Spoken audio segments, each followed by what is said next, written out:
오늘도 하나님 말씀에 은혜 받고 돌아가시기를 축복합니다.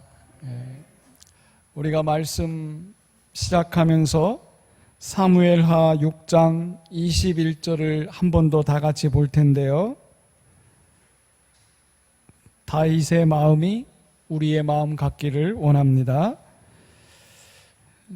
사무엘하 6장 21절 우리 함께 읽겠습니다. 다윗이 미갈에게 이르되 이는 여호와 앞에서 한 것이니라. 그가 내 아버지와 그의 온 집을 버리시고 나를 택하사 나를 여호와의 백성 이스라엘 주권자로 삼으셨으니 내가 여호와 앞에서 뛰놀리라. 아멘. 마지막 내용에 보면 내가 여호와 앞에서 뛰놀리라. 아멘. 우리가 하나님 앞에서 뛰놀리라 라고 하는 그 마음이 이 시대에 우리에게 있기를 바랍니다. 다윗이라는 사람의 일생은 한마디로 말하면 고진감래라고 이렇게 표현할 수 있습니다. 왜냐하면 다윗이 처음에 출발할 때부터 위태하고 조마조마했습니다. 그런데 다윗이 내가 하나님을 먼저 생각하면서 살겠다 이런 마음을 품고 사니까 다윗은 말년에 갈수록 위대한 왕이 되고 말았습니다. 여러분, 우리들도 다윗처럼 그런 마음을 품으셨으면 좋겠습니다. 다윗의 훌륭한 점을 굳이 꼽자면 다윗은 무엇보다도 하나님 제일주의, 하나님이 가장 먼저 이 생각을 품었던 것입니다. 사랑하는 성도 여러분, 우리들도 오늘 하나님 제일주의를 품으시기를 축복합니다. 다윗이 왕이 되기 전에 그 앞서 왕이 된 사람이 사울 왕이었는데 이 사울 왕은 40년 동안 집권을 했습니다. 그런데 40년 동안 왕위에 있으면서 하나님의 언약궤를 찾지를 않았습니다. 하나님의 언약궤는 적국에게 빼앗겨서 40년 동안 적국 진영에 머물러 있었습니다. 그러니 하나님이 사라진 곳, 하나님 언약궤가 사라진 곳은 하나님도 안 계신 겁니다. 여러분, 성막에서 언약궤가 사라졌다는 것은 하나님의 임재가 사라졌다는 것과 같습니다. 그러니 그 성막은 알짜배기가 없는 빈 껍데기와 같습니다. 마치 성냥알이 없는 빈깍처럼 그런 성막이 되어버리고 말았습니다. 그런데 다윗이 왕이 되자마자 다윗이 하나님께 맹세하고 서원을 합니다. 뭐라고 서원하냐면 하나님의 성막, 하나님의 언약궤를 되찾아올 때까지 내가 내 장막에 들어가지 않겠습니다. 내가 침상에 올라가지도 않겠습니다. 잠을 자지도 않겠습니다. 그리고 졸지도 않겠습니다.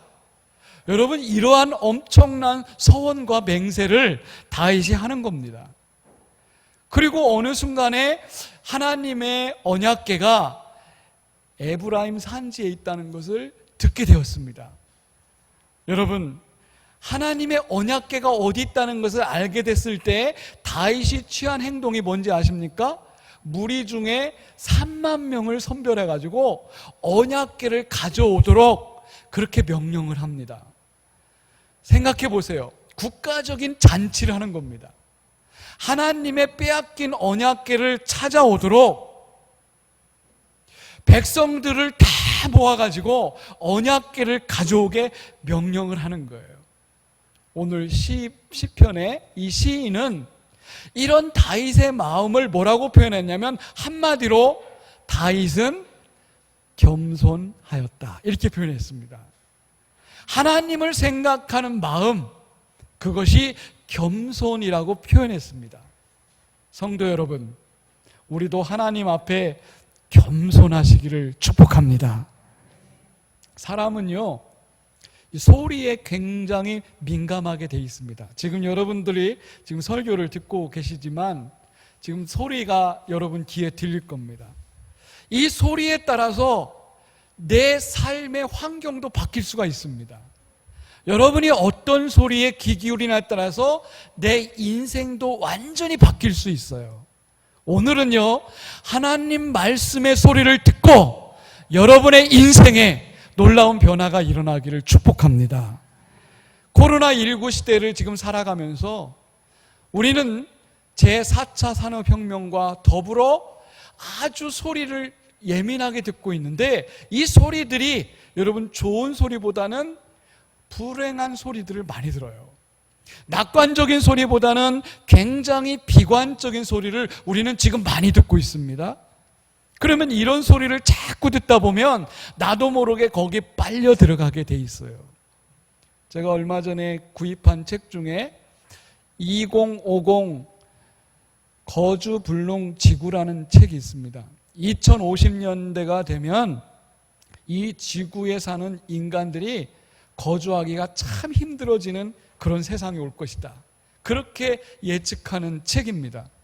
그 책을 쓴 웰스라고 하는 사람은 12가지로 앞으로 우리가 맞이할 시대는 암울하다라고 하는 그런 얘기들을 써놓고 있습니다. 그 중에 12가지를 잠깐 소개하면 그렇습니다. 일단 가장 인간이 체험하게 되는 것은 살인적인 폭염이라는 겁니다. 더위가 계속 지속될 거라는 거예요. 그래서 약한 사람들은 열사병에 죽을 수도 있다, 이렇게 보는 겁니다. 두 번째는 너무 뜨겁다 보니까 지구는 가뭄과 폭우가 계속 심해질 거라는 거예요. 그래서 많은 사람들이 빈곤과 굶주림을 경험하게 될 것이다. 세 번째는 거침없이 이 빙하가 녹기 때문에 해수면 가까이 사는 사람들은 전부 다 이제는 물에 잠기게 될 것이다, 이렇게 보고요. 네 번째는 치솟는 산불이라고 하는 겁니다. 산불이 자주 일어날 수밖에 없다는 거죠. 지구의 탄소가 증가하면서 자연 발생적으로 산불이 많이 일어날 것이다. 다섯 번째는 날씨가 이제는 재난이 날씨처럼 보고될 것이다 라고 하는 겁니다. 500년에 한 번 왔던 재난들이 이제는 수시로 일어나기 때문에 일기예보가 마치 재난일보처럼 바뀌어갈 거다, 이렇게 봅니다. 여섯 번째는 갈증과 가뭄이 심해질 건데 물보족 현상이 일어나고 물전쟁이 일어날 것이다, 이렇게 봅니다. 그리고 일곱 번째는 사체가 바다에 둥실둥실 떠다닐 것이다. 왜냐하면 인류가 쓴 쓰레기가 바다의 태평양 한가운데 거대한 섬을 이루면서 썩는 것들이 많아질 것이다. 여덟 번째는 마실 수 있는 공기가 희박해질 것이다. 그래서 공기를 이제 사 마시는 시대가 올 거다, 이렇게 예측합니다. 그리고 아홉 번째는 질병의 전파 속도가 굉장히 빨라질 것이다. 바이러스가 강해지고 급속하게 전파될 것이다. 열 번째는 그로 인해서 경제가 무너질 것이다. 대몰락이 올 것이다, 이렇게 예측합니다. 11번째는 기후 분쟁이 일어나는데 인구가 급증하면서 자원 전쟁이 일어나고 그로 인해서 환경 난민이 발생할 것이다. 12번째 마지막은 지구상에 있는 시스템들이 붕괴돼서 인간을 인간 취급 안 하는 시대가 올 것이다, 이렇게 진단했습니다. 여러분, 이런 얘기를 들으면 심각한 대재앙이 올 것이고 지구가 곧 종말할 것처럼 우리는 그렇게 듣습니다. 그런데 이 책의 저자인 웰츠는 다음과 같은 대안책을 얘기했습니다. 그 대안은 뭐냐? 지금부터 모든 인간들이 자연을 내 몸처럼 한 몸으로 생각하라는 겁니다. 그렇게 한 몸 공동체가 되면 같이 생사를 같이 나눌 수 있다는 거죠. 그렇게 대안책을 제시합니다. 그러나 여러분, 세상을 지배하는 공중 권세 잡은 자들은 어떻게든 자기가 인류를 통치하려고 하기 때문에 재앙을 통치의 수단으로 이용한다는 겁니다. 그래서 사람들에게 여러 가지 재앙을 공포로 몰고 간다는 겁니다. 지금 암울한 이런 이야기들을 자기가 정치를 잘하기 위해서 이것을 사람들에게 공포로 심어준다는 겁니다. 예를 들면 그렇습니다. 전쟁이 일어날 거다 하면 사람들은 벌써 공포심에 사로잡혀요. 또 각종 자연재해를 공포로 몰고 갑니다. 심지어는 지금 일어나는 이런 바이러스도 사람들에게 공포심을 주는 겁니다. 그 공포심을 줘가지고 세상을 다스리려고 하는 거죠. 여러분, 예를 들면 지금 코로나19 바이러스는 걸리면 사람이 얼마나 죽을 수 있을까요? 치사율이라고 하는데 이 치사율은 2.29%밖에 안 됩니다. 실제로 6월 20일 날 통계해 보면 코로나 전 세계 지금 많이 걸리고 있지만 죽는 사람은 2.29% 그 정도밖에 안 돼요. 그러나 여러분, 2002년에 왔던 사스 때는요, 치사율이 10%였습니다. 2012년에 왔던 메르스 때는 치사율이 40%였습니다. 2014년에 있었던 아프리카의 에볼라 바이러스는요, 치사율이 90%까지 갔었어요. 10명 중에 9명이 죽었습니다. 그 정도로 높았습니다. 그러나 과거에 있던 어떤 바이러스보다 지금 코로나19는 치사율, 사망률은 그렇게 높은 건 아닙니다. 그런데 왜 사람들은 과거보다 지금 더 공포심을 이렇게 느낄까요? 거기에는 이유가 있겠죠. 한 가지 이유를 대자면 미디어 발달이 너무 급속히 발달해가지고 모든 사람이 정보를 금방금방 듣게 되는 겁니다. 그런데 놀라운 것은 이런 정보를 정치나 언론가들이 공포로 몰고 가는 거예요.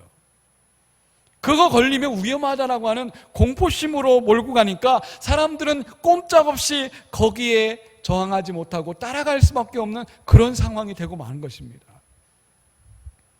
여러분, 총기를 가장 많이 가진 나라가 어느 나라일까요? 뭐 두말하면 잔소리예요. 미국입니다. 미국에서는 웃지 못할 총기 사고 하나가 있었어요. 집에서 기르는 개가 총으로 주인을 쏜 겁니다. 여러분, 얼마나 웃깁니까? 개가 어떻게 총으로 쐈을까? 이 주인이 큰 개에다가 실탄을 장전한 총을 매다른 거예요. 등어리다. 그리고 비디오 촬영을 막 즐겁게 하고 있는데 개가 갑자기 넘어지면서 그 총알이 주인을 쏜 겁니다. 여러분, 웃기는 얘기죠. 미국에서는요, 가장 어린 사람이 총기로 사람을 쏴 죽인 사례가 7살짜리가 같은 반 1학년 학생을 쏴 죽인 겁니다. 비극이지요, 비극. 아이가 삼촌이 갖고 놀던 총을 가지고 학교 가가지고 애를 쏴 죽인 거예요. 여러분, 그 사건이 일어났을 때 미국의 총기 협회장이 그 학교를 방문했습니다. 총기를 옹호하는 사람 아닙니까? 그러면서 사람들에게 거기 가서 연설을 했어요. 반대하는 사람들을 무릅쓰고 가서 연설을 합니다. 여러분, 이런 사건이 나지 않도록 아이들 때부터 총기 다루는 법을 가르쳐야 됩니다. 더 좋은 총을 우리 아이들에게 물려줘야 됩니다. 전쟁이 일어나면 더 좋은 무기를 가진 나라가 승리할 것입니다. 여러분, 말도 안 되는 엉터리 연설을 하게 되는 겁니다. 그게 미국 사회입니다. 미국 옆에 나라가 캐나다입니다. 캐나다도요, 총기 소재가 자유롭습니다. 마트에 가면요, 총알을 살 수 있어요. 신분증 안 내도 그냥 총알을 살 수 있습니다. 캐나다도. 여러분, 우리가 슈퍼마켓 가서 총알을 살 수 있는 것처럼 미국이나 캐나다는 그렇게 총알을 구입합니다. 그런데요, 캐나다 사람들은 잠을 잘 때도요, 문을 잠그지 않고 잔대요. 그런데 반면에 미국 사람들은요, 잠을 잘 때 평상시 낮에도 3중으로 문을 닫고 잔대요. 잠그고 지낸다는 거예요. 이 차이가 어디에 있느냐? 여러분, 미국의 다큐멘터리 제작자인 마이클 무어라는 사람이 있습니다. 그분의 영상을 여러분도 한번 봤으면 좋겠는데요.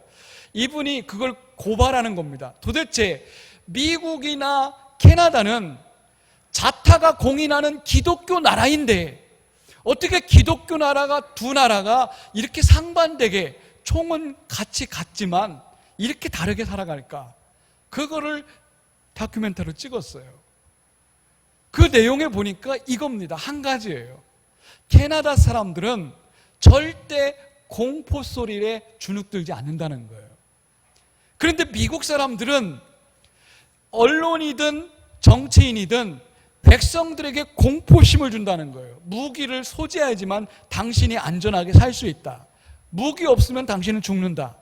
이렇게 총기 규제를 하지 않고 총기를 남발하는 거예요. 여러분, 총기를 갖는 것이 안전하다면 미국처럼 안전한 나라는 없을 거 아닙니까? 그렇죠? 그런데 미국 백성들이 3억 3천만 명이에요. 그런데 미국의 총이 얼마나 많은지 아십니까? 3억 자루가 있습니다. 3억 자루. 모든 국민이 총 한 자루씩을 다 갖고 있는 거나 똑같은 거죠. 그러면 이 사람들은 무기를 가지면 안전하다 이런 공포심을 자꾸 주는데 과연 안전할까요? 여러분, 대단한 총기 사건은 다 미국에서 일어나고 있습니다. 많은 사람이 총기 때문에 죽을 수 있는 거죠. 총기가 안전하다면, 그렇게 믿어버리면 그 사람들은요, 자기가 총기를 좋은 것을 가지려고 그래요. 그리고 하나님 말씀, 교회 생활, 신앙 생활, 이거 다 우습게 생각합니다. 총이 나를 지켜준다, 이렇게 생각하게 되는 거죠. 성도 여러분, 우리를 지켜주는 것이 뭡니까? 여러분을 안전하게 지켜주시는 것이 뭡니까? 이걸 생각해 보셔야 됩니다. 총입니까? 돈입니까? 우리를 이 시간에 안전하게 지켜주는 게 뭘까요? 다윗은 전쟁 영웅이었습니다. 전쟁에서 승리할 때마다 다윗은 하나님께 영광 돌렸죠. 그만큼 전쟁을 아주 잘하는 사람이 다윗이었습니다. 그런데 다윗의 말을 들어보십시오. 오늘 7절 말씀부터 보면 다윗이 나의 제일 관심사는 첫째가 예배다라고 얘기하고 있습니다. 아멘. 다윗은 전쟁광이었지만, 전쟁 영웅이며 그는 전쟁의 쾌거를 무진장 많이 느꼈지만, 그가 고백하는 것은 뭐냐면, 나는 하나님이 계신 곳으로 들어가서 그 발등상 앞에서 예배하기를 원한다, 이렇게 말하고 있습니다. 8절 말씀에 보면 여호와여 일어나사 주의 권능의 궤와 함께 평안한 것으로 들어가소서, 하나님의 궤에 마음을 쏟고 있습니다. 다시 말하면 말씀에 집중하는 것이 다윗의 마음이었습니다. 그리고 세 번째는 주의 제사장들은 의의 옷을 입고 주의 백성들, 성도들은 즐거이 외칠지니라. 누구에게 관심이 있어요? 주의 제사장과 주의 성도들에게 관심을 쏟고 있습니다. 한마디로 말하면 다윗은 전쟁 영웅이었지만 그의 진짜 관심사는 어디에 있냐면 하나님 앞에 예배하는 것이고 하나님 말씀을 모셔드리는 것이고 하나님의 제사장들과 하나님의 백성들과 함께 하나님을 외쳐 찬양하는 것이다. 이게 다윗의 관심사였다는 거예요. 여러분, 다윗처럼 살기를 원한다면 여러분 아멘 하시기 바랍니다. 그런데 영적으로 산다는 것이 결코 쉬운 일은 아니에요. 우리가 이렇게 혼란스러운 세상 속에서 내가 영적으로 살겠다, 이게 쉬운 것은 아닙니다. 다윗의 예를 한번 생각해 봅시다. 다윗이요, 언약궤를 발견하자마자 그거를 하나님이 계실 장소로 옮기는 과정에서 3만 명을 동원했다고 제가 말씀드렸어요. 그런데 3만 명을 동원했지만 언약궤를 옮기다가 사고가 나고 말았어요. 사람이 죽은 거예요. 하나님의 말씀이 들어있는 언약궤를 옮기다가 사람이 죽었어요. 얼마나 비통한 일입니까? 그런데 왜 죽었나 가만히 들여다보니까 하나님의 말씀을 취급하는데 하나님의 방법대로 하지 않고 사람의 방법대로 했다는 거예요. 사람의 생각대로 했다는 거예요. 우리가요, 똑같은 하나님 말씀을 여러분 받습니다. 그런데 사람의 생각으로 그것을 하게 되면 안 된다. 여러분 꼭 기억하시기 바랍니다. 하나님의 방법대로 하셔야 돼요. 그래서 다윗이 다시 시작합니다. 하나님의 방법대로 어떻게 시작합니까? 제사장이 언약궤를 메고 6걸음을 걸어가면 6걸음을 걸어간 다음에 거기서 하나님께 제사를 드려요. 다시 말하면 노제를 드린 거죠. 노제를. 예? 하나님의 제사장이 하나님의 언약궤를 짊어지고 6걸음 걸어가면 거기서 송아지를 잡아서 제사를 드리고 또 6걸음 걸어가면 또 제사를 드리고 이렇게 해서 원하는 장소까지 옮기게 되었다는 거예요. 그러니 다윗의 마음이 얼마나 기뻤겠어요. 막 춤을 춥니다. 춤을 추는데 옷을 홀라당 벗고 막 춤을 추는 거예요. 속옷만 입고 막 춤을 추니까 다윗의 부인 미갈이 그것을 보면서 속으로 업심여기면서 웃는 거예요. 아이고 왕이 돼가지고 채신머리 없이 아이고 저거 뭐야 부끄럽게 왕이 돼가지고 홀랑 벗고 춤을 추고 있어 백성들 앞에. 그러면서 업심여기면서 막 깔보는 얘기를 하는 거예요. 여러분 생각해 보십시오. 다윗이 지금 얼마나 기뻤으면 자기가 옷을 홀라당 벗은지도 모르고 춤을 덩실덩실 추고 있겠습니까? 이게 다윗이 그만큼 하나님의 말씀을 사모하는 마음의 표현입니다. 성도 여러분, 우리가 하나님의 말씀을 사모하면 우리들도요 덩실덩실 춤을 추는 성도가 되셔야 됩니다. 누가 뭐라 그래도 부끄러움을 개의치 않고 그렇게 하셔야 되는 거예요. 지난 주간에 전화 한 통이 왔어요. 고향교회에서 30여 년 전에 학생 때, 청년 때 신앙생활 했던 여자 후배가 전화가 왔어요. 그 갑자기 30여 년 만에 오는 전화라 저도 막 이름도 잘 생각 안 나고 당혹하고 있는데 설명을 해보니까 옛날에 같이 신앙생활했던 후배 여자예요. 지금 일산에서 살고 있는데 고향 동네에 왔다가 수소문에서 생각이 나서 저한테 전화를 했다는 거예요. 30년이 지났으니까 얼마나 다들 어른이 됐겠어요. 집이 일산에 살고 있는데 요지는 그겁니다. 요새 신앙이 막 불이 붙어가지고 자기가 하던 일을 멈추고 21일 동안 전국에 흩어져 있는 자기 자매와 형제들을 찾아다니면서 복음을 전해야 되겠다는 이 열정 때문에 고향까지 지금 큰언니 집에까지 왔다고 그 얘기를 하는데 제가 목사로서 부끄럽더라고요. 네. 여러분 믿지 않는 사람이 생각하면 저거 미친 짓이다. 믿음 없는 자기의 자매들이 생각할 때도 이해가 안 가는 거지요. 하나님에 대한 복음을 전하겠다는 열정으로 보름 동안 휴가를 내고 자기의 친척집을 돌아다니면서 복음 전하는 이런 현대판 전도인이 있다는 것에 저는 감동을 받았습니다. 여러분, 다윗의 심정은 그런 거였죠. 하나님의 말씀을 모셔드리는데 누가 뭐라고 하거든 부끄럽지 않은 거예요. 개의치 않고 자기는 하나님의 말씀 앞에서 벌거벗고 춤을 춥니다. 신나게 춤을 춥니다. 여러분, 이 마음이 우리의 마음 돼야 되지 않겠습니까? 지금 세상이 혼란스럽습니다. 사람들이 어수선합니다. 이럴 때 여러분 우리가 필요한 것은 하나님 말씀을 사모하는 열정 아니겠습니까? 다윗은 이런 열정이 있었기 때문에 말씀 사모하는 열정 하나로 그는 모든 것을 완성했습니다. 성도 여러분, 우리도 다윗처럼 그렇게 살아갔으면 좋겠습니다. 불황의 시작이라고 하고 실직자가 늘어나고 바이러스 때문에 모든 것이 무너지고 있다고 생각하고 있습니다. 그런데 다윗은 이러할 때 세 가지를 우리에게 제시합니다. 첫 번째는 하나님이 계신 처소에서 예배하는 것. 두 번째는 하나님이 평안히 계실 그곳에 하나님 말씀을 안치하는 것. 그리고 세 번째는 주의 제사장들과 주의 성도들과 함께 하나님을 찬양하는 것.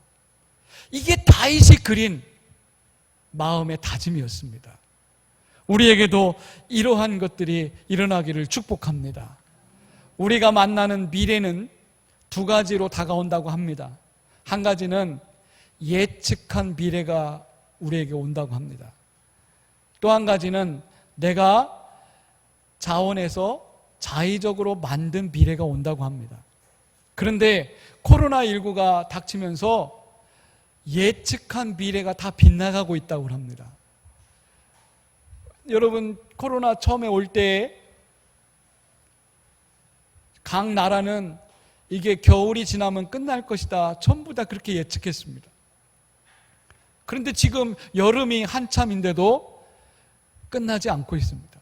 사람의 예측이 빗나가고 있습니다. 그래서 미래는 예측한 대로 오지 않는다. 앞으로 미래는 예측한 것이 다 빗나간다, 이렇게 보고 있습니다. 그러면 어떤 미래가 오느냐? 앞으로 미래는 내가 의지적으로 만드는 미래가 올 것이다, 이렇게 보는 것입니다. 그러면 우리는 예수 믿는 자로서 우리의 미래를 어떻게 의지적으로 만들어 가야 되겠습니까? 영원히 변치 않는 하나님 말씀이 나를 주관하도록 그렇게 의지적인 미래를 만들어 가셔야 될 것입니다. 그것이 우리가 추구하는 미래입니다. 여러분, 막연하게 기다리는 미래가 아닙니다.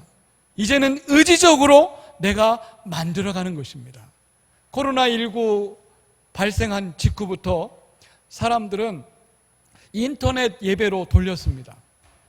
공예배도 모이지 않고 인터넷에서 집에서 예배 드리는 것으로 그렇게 했습니다. 그리고 지난 5월달 말쯤에 끝나갈 쯤에 다시 회복하자고 교회들이 외쳤습니다. 그런데 옛날 모습으로 회복이 안 되는 것입니다. 무엇을 얘기합니까? 앞으로 미래는 과거로 회복을 못합니다. 우리가 좋았던 시절로 다시 회복한다는 것은 불가능한 것입니다. 그러면 어떤 것을 받아들여야 됩니까? 변화를 받아들여야 되는 것입니다. 성도 여러분, 우리는 지금 변화의 도상에 놓여 있습니다. 옛날처럼 다시 회복으로 가자는 것은 이것은 어울리지 않습니다. 이제는 변화를 우리가 받아들이는 것입니다. 오늘 다윗에게서 그걸 느낍니다. 다윗의 시대에는요, 하나님의 언약궤가 성막에 있었습니다. 성막에. 그런데 성막에 있었는데 다윗 때부터 성막을 끝냅니다.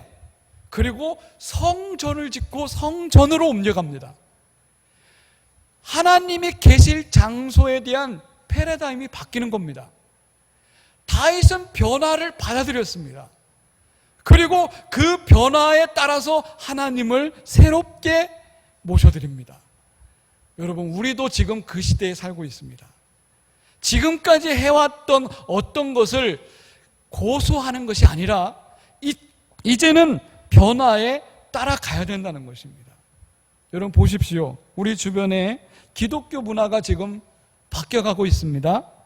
예를 들면 예배의 방법이 지금 바뀌어가고 있습니다. 또 여러분, 성도들이 서로 교제하는 것도 이제는 바뀌어갑니다. 옛날에 교제할 때는 뭐 식사를 했고 뭐 간식을 먹고 막 이렇게 했다고 하면 이제는 다 바뀌어가고 있어요. 또 여러분들이 이웃을 섬기고 전도하는 것도 이제는 바뀌어가고 있습니다. 과거처럼 그렇게 할 수가 없는 시대가 됐어요. 왜냐하면 이제 비접촉 시대가 됐기 때문에. 그러면 어떻게 바뀌어야 될 것인가? 이렇게 변화에 우리는 이걸 받아들이는 사람은 예전 것은 지나가고 새 것으로 새로 시작하는 겁니다. 다윗이 그랬다는 거죠. 다윗은 이전 것에 얽매이지 않았습니다. 성막, 언약궤 이거에 얽매이지 않고 새로운 하나님을 섬길 수 있는 틀로 그가 변화시켜 갔다는 거죠. 그것이 다윗의 훌륭한 점입니다. 여러분, 마태복음 1장 1절에 보면 구약 성경의 대표인물 두 사람을 소개합니다. 아브라함과 다윗의 자손 예수 그리스도의 세계라, 이렇게 써 있습니다. 이 말은 구약의 총체적인 대표는 두 번의 변화였습니다. 아브라함 때 완전히 변화됐고 다윗 때 완전히 변화됐습니다. 그리고 그 변화된 삶에서 하나님을 찬양하고 경배했다는 것입니다. 오늘 우리는 코로나19 시대에 엄청난 변화를 지금 느끼고 있습니다. 그러면 과거에 집착하지 말고 우리는 새 것으로 하나님 앞에 영광 돌리는 이 변화의 도상에 서시기를 축복합니다. 이제 우리 교회의 모든 시스템도 아마 후반기에는 더 변화될 것입니다. 더 변화되는데 여기에 우리가 잘 받아들여서 하나님 앞에 새롭게 영광 돌리는 여러분들이 되시기를 축복합니다. 기도합시다.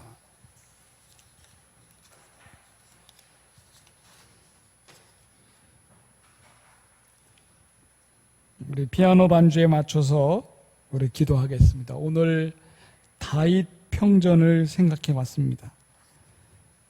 다윗이 훌륭한 건 알지만 무엇이 훌륭했는가 오늘 새롭게 조명해 봤습니다. 무엇보다도 변화에 잘 적응하고 그 변화를 통해서 하나님 앞에 더 영광 돌리는 본질이 변하지 않는 하나님, 오직 하나님만 생각하는 본질을 지키는, 그리고 그 비본질적인 것들은 변화해 갈 수 있는 우리가 되시기를 축복합니다.